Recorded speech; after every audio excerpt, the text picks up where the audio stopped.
Okay, ladies and gentlemen, hey, we're back, man. It's a continuation of the last podcast talking about Armies of One. This is the Banshee episode for tonight. If you haven't had an opportunity to watch it, stop listening now. Here we go. Deputy Yonners, man, is telling Brock to calm down, respect Lucas Hood, everything's going to be okay. Just give him a chance, don't judge him.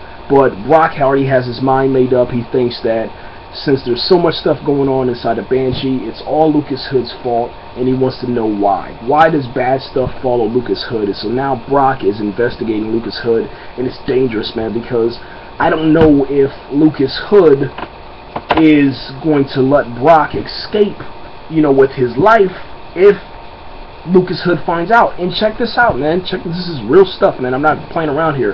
This is why I love the show. Brock goes upstairs inside of, Sugar Bait's bar is where Lucas Hood lives at. He lives upstairs, okay, above the bar. Well, actually, it's kind of like outside the bar, across the street, or, just right across the way, a couple, feet from the bar upstairs, okay, anyway. Brock is upstairs in the room. He's investigating. He comes back down, and all of a sudden, Sugar Baits is there. Sugar Baits catches Brock. Yeah, he catches Brock, man, and Sugar Bass just says to Brock, he says, "Hey, I'll let Lucas know you were looking for him. I'll let Lucas know that you came around here looking for him." And you just had to see Brock's face, man. There's nothing. I'm telling you, I don't understand what's going on with this dude. I understand, he doesn't trust Lucas Hood. I understand that he's working for Gordon. I understand that, he wants his career to advance. I understand all those things, man, but he just doesn't know who he's messing with, man. I think that if Brock really wanted to, understand who Lucas Hood is, just ask him, man. Just say, "Hey, man, what's going on?" Ask him a question. So inside of the apartment, Lucas Hood's apartment or his shack or whatever you want to call it, Brock found a ID card, man, with Jason Hood's face on there with his information, and he took a picture of it. All right, so that's something to kind of stick in your mind, man, and just kind of figure this out. He also gives the information, all this information he gives to Gordon, and now Gordon has to sit there and think about this, man. Let's talk about Deva and Carrie, man.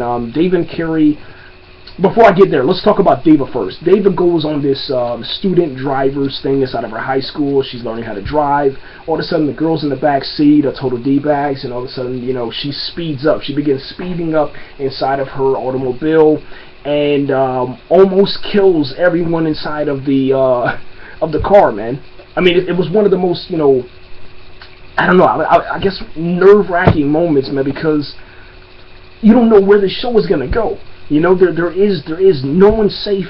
Every time that you watch it each week, you're blown away. And I thought, honestly, I'm not gonna lie, I thought that she was gonna run into a car, kill somebody, and then that would force the relationship to reconnect with Carrie. I am not gonna lie about that. That's what I thought.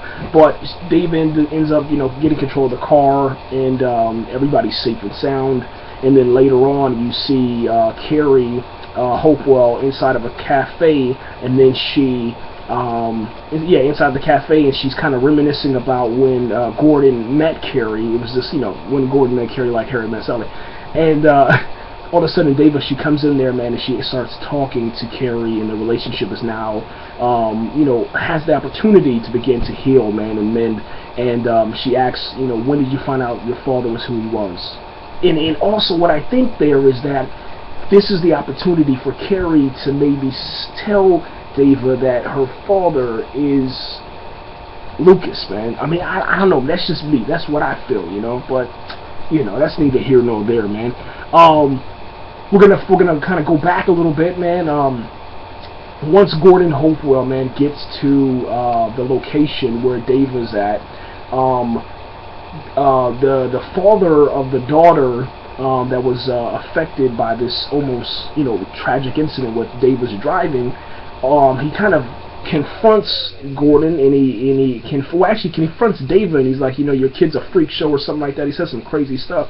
Well, Gordon, man, he kind of freaks out, man.